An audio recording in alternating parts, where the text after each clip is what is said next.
وأحسن منك لم تر قط عيني وأجمل منك لم تلد النساء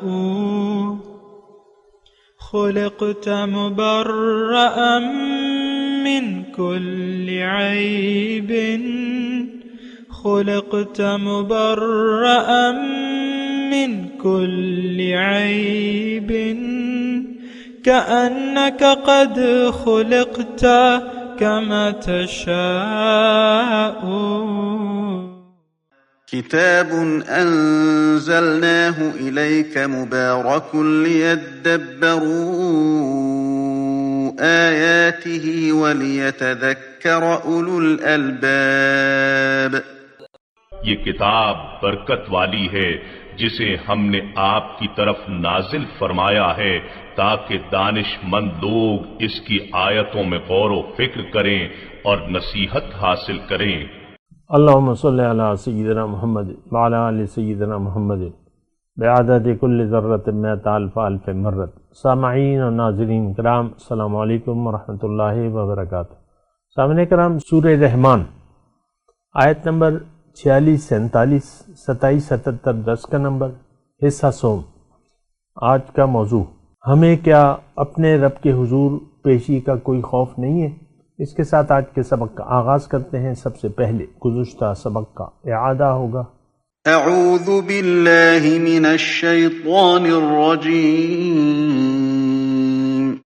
پناہ مانگتا ہوں میں اللہ کی شیطان مردود سے. بسم اللہ الرحمن الرحیم. شروع اللہ کے نام سے جو بڑا مہربان نہایت رحم والا ہے. وَلِمَنْ خَافَ مَقَامَ رَبِّهِ جَنَّتَانِ. اور جو شخص اپنے پروردگار کے سامنے کھڑے ہونے سے ڈرا اس کے لیے 2 باغ. فَبِأَيِّ آلَاءِ رَبِّكُمَا تُكَذِّبَانِ. تو تم اپنے پروردگار کی کون کون سی نعمت کو جھٹلاؤ گے؟ سامعین اکرام، سورہ رحمان آیت نمبر 46. وَلِمَنْ خَافَ مَقَامَ رَبِّهِ جَنَّتَانِ. اور جو شخص اپنے رب کے حضور پیشی کے لیے کھڑے ہونے سے ڈرا اس کے لیے 2 جنتیں ہیں. سامعین اکرام، ہم سمجھنے کی کوشش کر رہے ہیں اور گزشتہ سبق میں اسی پر ہم بات کر رہے تھے. اصل میں توحید کے بغیر ہم کامیاب نہیں ہو سکتے. توحید کا مطلب کیا ہے؟ کہ اللہ کے سوا کوئی معبود نہیں ہے. صرف اللہ کی معبود کا مطلب کیا ہے؟ اطاعت. یعنی اللہ کے سوا کسی کی اطاعت نہیں ہے، کسی کی بات نہیں مانی جا سکتی اللہ کے حکم کے مقابلے میں. تو اچھا، اب یہ دیکھیں، وہ ہمارا جو کلمہ طیبہ ہے اس پہ بھی ذرا غور کرنا کہ لا الہ الا اللہ. اللہ کے نبی نے فرمایا کہ من قال لا الہ الا اللہ فقد دخل الجنہ. جس نے لا الہ کہہ دیا وہ جنت میں داخل ہو جائے گا. اب لا الہ الا اللہ کا مطلب کیا ہے؟ اس کا مطلب تو یہی ہے کہ اللہ کے سوا میں نے کسی کی بات نہیں ماننی، کسی کا حکم نہیں ماننا. زندگی میں نے اللہ کے حکم کے مطابق گزارنی ہے اور اللہ ہی میرا معبود ہے. تو اب جب تک یہ ہم جو آیت پڑھ رہے ہیں، جب تک رب کے حضور پیشی کا خوف نہ ہو تو پھر تو آپ کے ساتھ تو اور بھی معبود لگے ہوئے ہیں. شیطان ہے، آپ کا نفس ہے، طاغوتی معاشرہ ہے، وغیرہ وغیرہ. یہ سب آپ کو اپنا حکم ماننے کی طرف راغب کرتے ہیں. سب سے حضور صلی اللہ علیہ وسلم فرماتے ہیں کہ اعدى عدوك نفسك الذي بين جنبيك. تمہارا دشمن نمبر 1 نفس ہے جو تمہارے پہلو کے اندر ہے. تو ہم تو سب اپنی مرضی سے زندگی گزار رہے ہیں اور اس پر ہمارا اصرار ہے خالص اللہ کے حکم کے سامنے سر جھکانا، میں آج کے مسلمان کی بات کر رہا ہوں، یہ ہمارا نشیوہ ہے، نہ ہم اس کے لیے تیار ہیں۔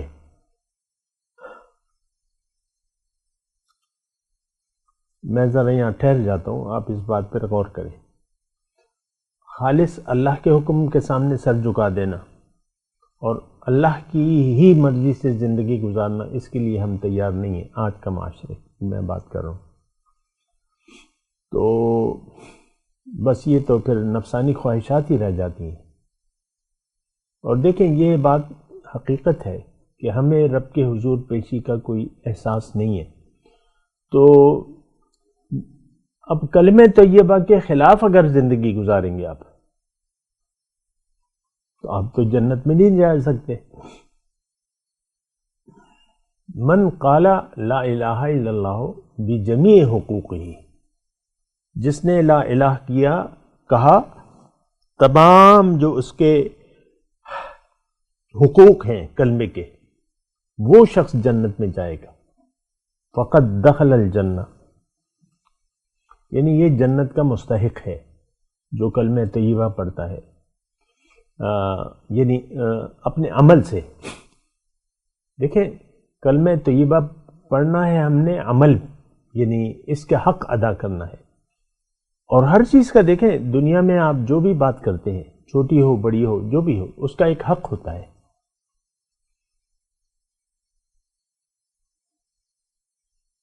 تو یا اس کی ایک یعنی حق، میں حق کی بات کر رہا ہوں، کیونکہ دنیا میں پہلے آپ غور کر لیں نا، تو اگر آپ کے یہاں کوئی مہمان آئے مثال کے طور پہ، تو اب مہمان کا حق ہے کہ آپ اس کی مہمانداری کریں، چائے کھانا جو بھی جیسا بھی ہو۔ بچے آپ کے بچے ہیں، ان کی تربیت یعنی ان کے حقوق ہیں، تربیت کے حقوق ہیں، آپ پر حق ہے۔ بیگم صاحبہ ہیں، اس کا آپ پر حق ہے، آپ کا اس پہ بھی ہے، لیکن مطلب دیکھیں میاں بیوی کی بات کر لیتے ہیں آسانی کے لیے، سمجھنے کے لیے۔ دو جوڑے جب نکاح ہوتا ہے اور ایجاب و قبول ہو جاتا ہے کہ بھئی میں اس کو قبول کرتا ہوں، قبول ہے، وہ کہتا ہے نا نکاح خواہ قبول ہے، تو آپ نے جب قبول ہے کہہ دیا، اس کا مطلب یہ ہے کہ وہ بیگم آپ یعنی اس کے حقوق ادا کرنا آپ کی ذمہ داری ہوگی۔ نان نفقہ ہے، جو بھی کپڑے ہیں جو بھی ہے وہ حق ہے۔ صرف یہ تو نہیں کہ آپ نے کہہ دیا یہ میری بیوی ہے اور میں مانتا ہوں اور قبول کرتا ہوں۔ آپ نے بیوی کو یعنی نکاح کر لیا، بیوی کو رخصتی نہیں کر رہے اور نہ اس کو گھر میں لا رہے ہیں، نہ اس کو خرچہ دے رہے ہیں، نہ یہ کر رہے ہیں، نہ وہ کر رہے ہیں۔ یہ میں سمجھنے کے لیے بات کر رہا ہوں، ہر چیز کے حقوق ہیں اور وہ حقوق پورے کرنے لازمی ہے، ورنہ وہ بات بیکار ہو جاتی ہے۔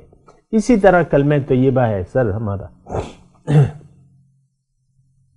جو کلمہ طیبہ ہے اس کا ایک حق ہے جو آپ کہہ رہے ہیں، اور وہ حق ظاہر ہے اس کے کلمے سے کہ لا الہ الا اللہ، اللہ کے سوا کوئی معبود نہیں ہے۔ اور آپ کو پتہ ہے، ہونا چاہیے کہ انسان کی زندگی کی کامیابی جو ہے اللہ تعالیٰ نے اسی کلمے میں لکھ دی ہے کہ تم عمل سے تسلیم کرو، میں تمہارے زبان کو نہیں دیکھوں گا، میں تمہارے عمل کو دیکھوں گا۔ وہ شاعر نے کہا ہے نا کہ زبان سے کہہ بھی دیا لا الہ تو کیا حاصل، دل و نگاہ جو مسلمان نہیں تو کچھ بھی نہیں۔ ہمارے تو دل و نگاہ مسلمان نہیں ہے۔ ہماری دیکھیں ایک بات میں مختصر کہوں، ہمارا سر جھکا ہوا ہے دنیا کے مفاد کے سامنے، اور اس کی شروعات ہوتی ہیں جب آپ کو دنیا کا دھوکہ لگ جائے کہ دنیا کی دنیا ہی حقیقت ہے، اس کا یعنی حاصل دنیا ہی حقیقت ہے، اور یہ فائدہ ہی، یہ اصل فائدہ ہے دنیا کو کمانا اور پھر جو بھی ہے، تو پھر آپ کا سر آٹومیٹیکلی دنیا کے فائدے کے لیے جھک جاتا ہے۔ لیکن اگر آپ آخرت کے فائدے کو حقیقت سمجھ لیتے ہیں، پھر آخرت کا فائدہ آپ کی ترجیح بن جاتا ہے ہر بات میں، اور آخرت کا فائدہ تو تب آپ کو حاصل ہوگا جب اللہ کے حکم کے سامنے سر جھکا دیں آپ۔ بلا من اسلم وجہہ للہ وہو محسن فلہ اجرہ عند ربہ ولا خوف علیہم ولا ہم یحزنون۔ یہ دیکھیں، میں بات کر رہا ہوں، اطمینان سے بات کر رہا ہوں، مجھے جلدی نہیں ہے، ٹھہر جائیں ذرا۔ یہ 32 آیات کا میں خلاصہ پیش کر رہا ہوں اور بنیادی مضمون ہے یہ۔ اس کے بعد جو تمام مضمون ہے وہ انعامات کا تذکرہ ہے اس میں، اس میں شاید مجھے اتنا وقت نہ لگے اس کے بیان کرنے میں۔ وہ تو مختلف چیزیں، مختلف نعمتیں اللہ تعالیٰ بیان کر رہے ہیں، ہم بھی اس کو سمجھنے کی کوشش کریں گے، لیکن میں آپ کو یہ کہہ رہا ہوں، لمن خاف مقام ربہ جنتان، جو اپنے رب کے سامنے کھڑے ہونے سے ڈرا اس کے لیے 2 جنتیں ہیں۔ جب تک رب کے حضور پیشی کا خوف نہ ہو، یقین نہ ہو، دیکھیں خوف کب پیدا ہوگا؟ جب آپ کا یقین آ جائے گا۔ اگر آپ کا یقین نہیں ہے تو پھر آپ کا خوف نہیں پیدا ہوگا۔ ساری بات تو یقین کی ہے۔ یہ دنیا جو ہے ہمیں یقین ہے، آپ مثال کے طور پہ پیسہ ہے، پیسے کے پیچھے آپ دوڑ رہے ہیں، آپ کو یقین ہے کہ اس سے میں مکان بنا لوں گا، اس سے میں اچھا اپنی لائف سٹائل اچھی کر لوں گا، مثال کے طور پہ عرض کر رہا ہوں۔ تو لائف سٹائل اپنی اچھی کر لوں گا، اور بس جب یقین آ گیا تو پھر اس کے لیے آپ کوشش کریں گے، پیسے کے لیے، پیسہ پیسہ پیسہ پیسہ چاہیے، پیسہ پیسہ، اور دیکھیں پیسے کے لیے پھر ہم اپنا دین ایمان تو فروخت کر ہی دیتے ہیں۔ دین کی پھر کوئی اہمیت نہیں رہتی۔ جب آپ دنیا کو ترجیح دے دیتے ہیں تو پھر دین کی آپ کی نظر میں کوئی اہمیت نہیں ہوگی، جیسے کہ آج اس کے لیے تو کسی خاص دلیل کی ضرورت تو نہیں ہے مجھے، یہ سارا معاشرہ پکار کے کہہ رہے ہیں کہ دین کی، مکمل دین کی ہمیں ضرورت نہیں، ہاں برائے نام دین ٹھیک ہے، ہاں جی مسلمان ہیں، کلمہ گو ہیں، یہ ہے وہ ہے، بس اتنی بات کافی ہے۔ دیکھیں بات مختصر کیا ہے، اس پہ ذرا غور کیجیے۔ یقین سے عمل پیدا ہوتا ہے، اور یہ بات اکثر میں آپ سے کہتا رہتا ہوں کہ انسان کوئی کام بھی بغیر یقین کے نہیں کرتا۔ یقین ہوگا تو پھر وہ کام کرے گا۔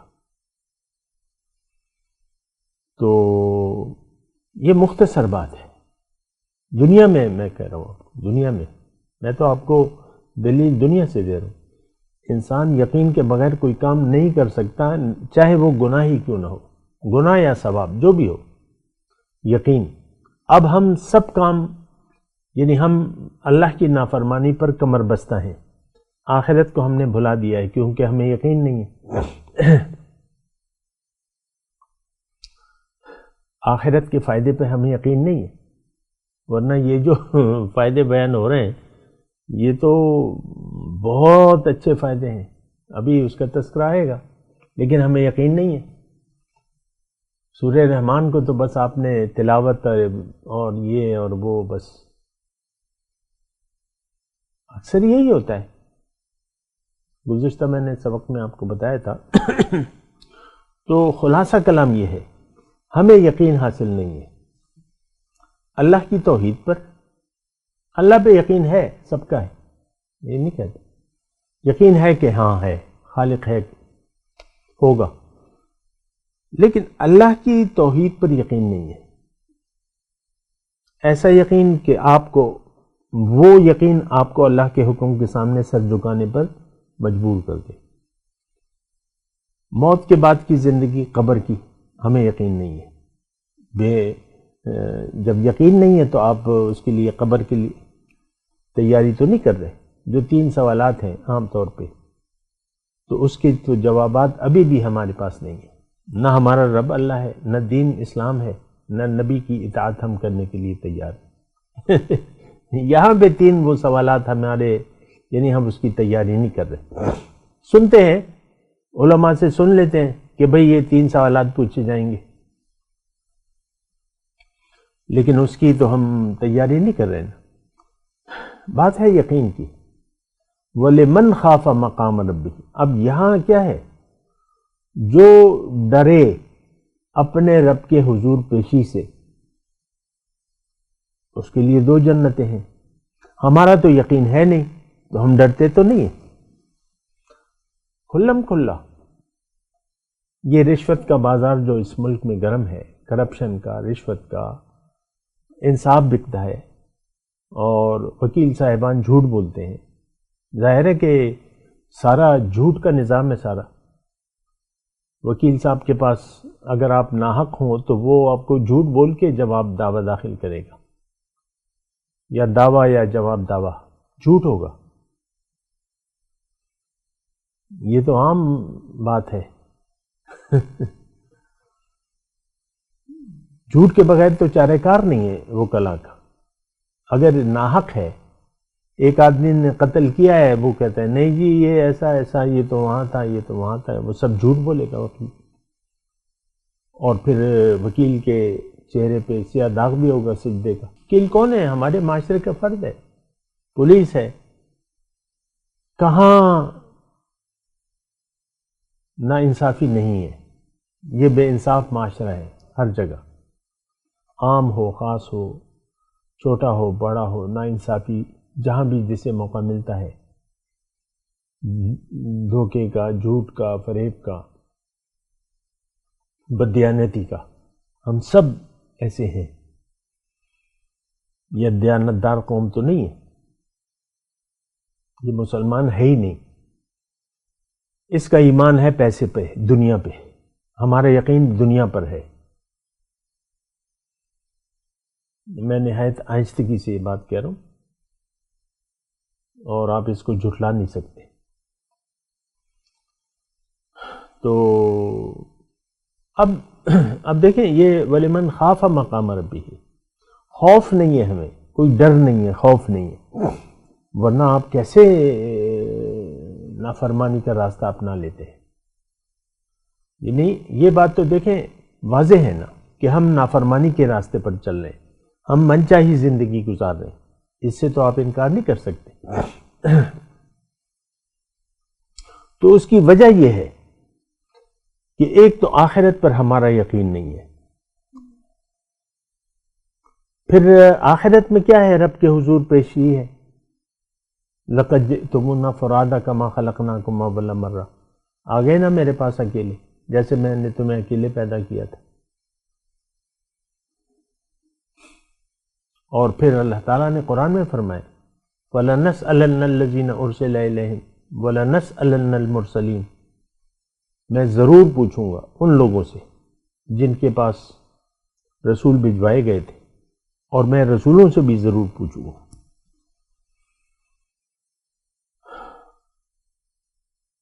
تو معاملہ بڑا مشکل آ رہا ہے، اس وقت بھی ہم نے اپنے آپ کو مشکل میں ڈالا ہوا ہے، لیکن اس کے جو نتائج ہیں وہ ناقابل برداشت ہے۔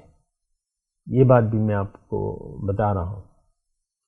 یہاں ہم نے پڑھا ہے نا ابھی، یطوفون بینہا و بین حمیم آن، نافرمان لوگ جہنم میں کیا حالت ہوگی؟ کہیں اپنے یعنی آگ میں جو گھر ہوگا وہاں پر آئیں گے، پھر وہاں پہ جلتے جلتے پیاس لگے گی تو پانی کی طرف دوڑیں گے، تو وہاں کھولتا ہوا پانی، حمیم، حمیم کا لفظ آیا ہے، یہ جو سورہ رحمان میں ہم نے پڑھا ہے، یطوفون بینہا و بین حمیم آن۔ حمیم آن کا مطلب یہ ہے وہ تبش وہ گرماہٹ جو انتہائی درجے کی ہو، پانی کی میں بات کر رہا ہوں، انتہا درجے کا کھولتا ہوا پانی، یہ نافرمانوں کی ہے، یعنی پینے کے لیے ایسا ہی ہوگا۔ ہمیں تو یقین نہیں ہے، ہمیں یقین ہے پیسے پہ، پیسہ پیسہ پیسہ، ظاہری مفاد، دولت، عزت، شہرت، اور بس ذاتی انا۔ لیکن یہ بات محسوس کریں، ہم میں سے ہر شخص اپنی جگہ خدا بنا بیٹھا ہے، جہاں بھی جس کو موقع ملتا ہے وہ اس کا اظہار کرتا ہے، کہیں وہ محکوم بن جاتا ہے، وہ بھی ذاتی مفاد کے لیے، دفتر میں باس کے سامنے وہ یسر کرتا ہے، اور جب اکیلے میں کسی ماتحت کے ساتھ، بیوی ہو، بچے ہوں، جو بھی ہو، وہاں پہ فرعونیت کا مظاہرہ کرتا ہے۔ ایسے ایک میں مثال دے رہا ہوں، جہاں بھی جس کو بھی موقع ملتا ہے وہ اپنی جو فرعونیت ہے، خدائی، وہاں خدائی کیا ہے کہ میں، اصل میں تو ہے اللہ، ان الحکم الا للہ، حکم اللہ کا ہے، اور آپ کو جہاں موقع ملتا ہے آپ کہتے ہیں نہیں میری چلے گی، میں اپنی مرضی کروں گا۔ یہ آپ زبان سے نہیں کہتے، تسلیم ہے، آپ زبان سے نہیں کہتے، عمل سے تو کہتے ہیں۔ ہر شخص کا اپنا لائف سٹائل ہے، تو ہمارے سامنے تو لائف سٹائل تو کے لیے نمونہ موجود ہے۔ وَلَكُمْ فِي رَسُولِ اللَّهِ أُسْوَةٌ حَسَنَةٌ لِمَنْ كَانَ يَرْجُو اللَّهَ وَالْيَوْمَ الْآخِرَ وَذَكَرَ اللَّهَ كَثِيرًا۔ تمہارے لیے رسول کی زندگی میں ایک بہترین نمونہ موجود ہے، جو اللہ کو یاد کرتے ہیں، اللہ کی ملاقات کا یقین ہے جنہیں، تو ہمارے لیے تو لائف سٹائل، لیکن ہمارا اپنا لائف سٹائل ہے۔ دیکھیں میں زور دے رہا ہوں لائف سٹائل پہ،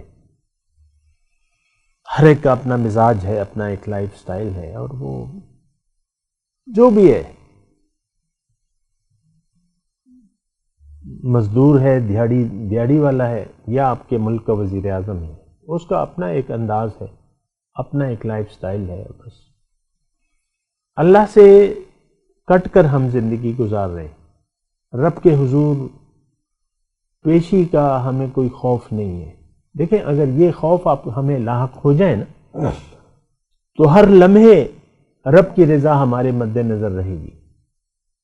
کہیں ایسا نہ ہو کہ میں کوئی ایسی بات کہوں، کوئی ایسا کام کروں جس میں رب کی ناراضگی ہو، جس سے رب ناراض ہوتا ہو، کوئی ایسا رویہ، کوئی ایسی بات، کوئی ایسا کام کہ جس سے میرا رب ناراض ہو جائے۔ کیونکہ رب تو راضی ہوتا ہے جب آپ محمد رسول اللہ صلی اللہ علیہ وسلم کی پیروی شروع کر دیں،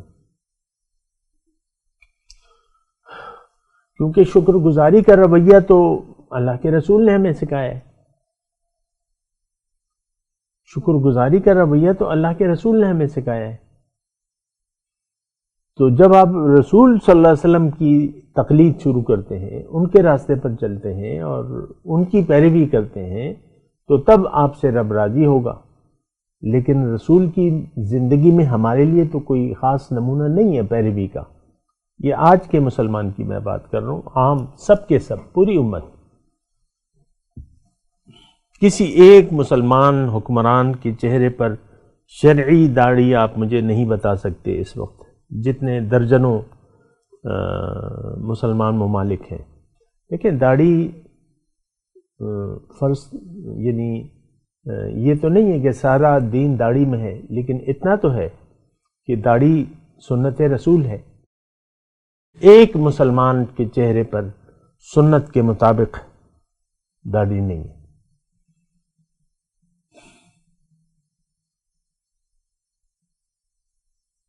اس وقت میں بات کر رہا ہوں 2023 کی، تو مسئلہ مطلب یہی ہے۔ تو بہرحال دیکھیں داڑھی، اور اگر ہو بھی، مثال کے طور پہ ہمارے جو یہ کاسترو تھے، کاسترو کیوبا کے، ان کے چہرے پہ تھوڑی داڑھی تھی. ایران کے صدر ہیں، ان کے چہرے پر داڑھی ہے لیکن وہ فرقواریت ہے.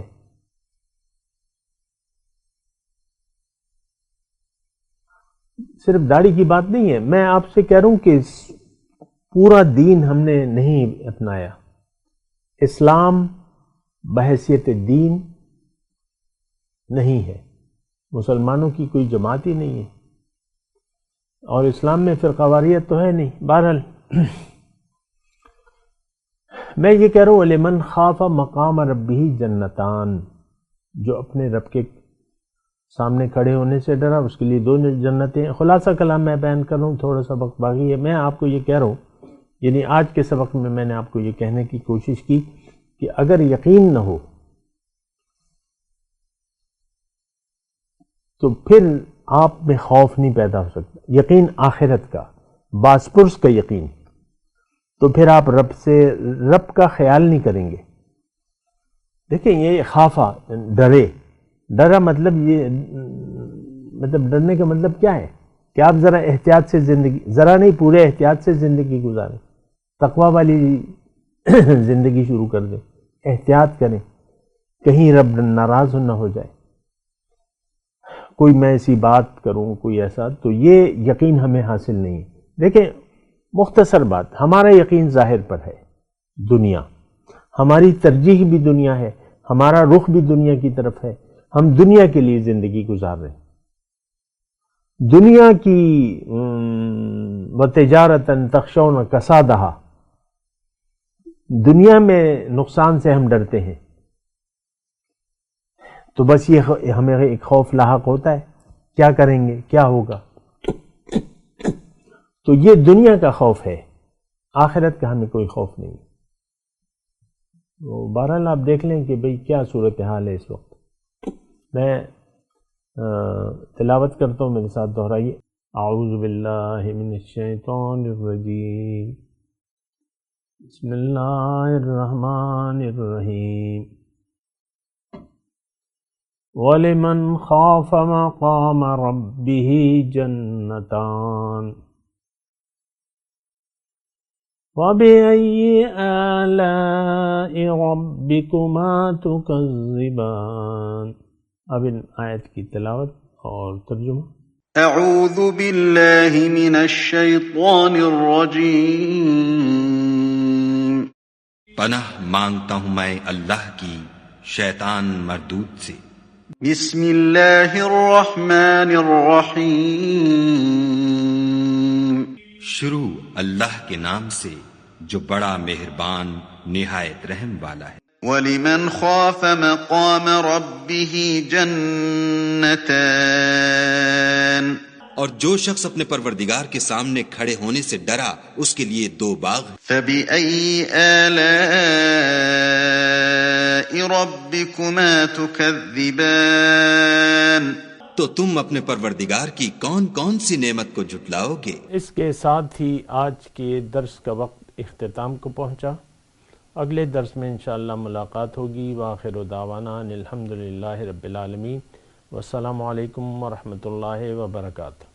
مولایا صلی وسلم دائما ابدا علی حبیبک خیر الخلق کلہم.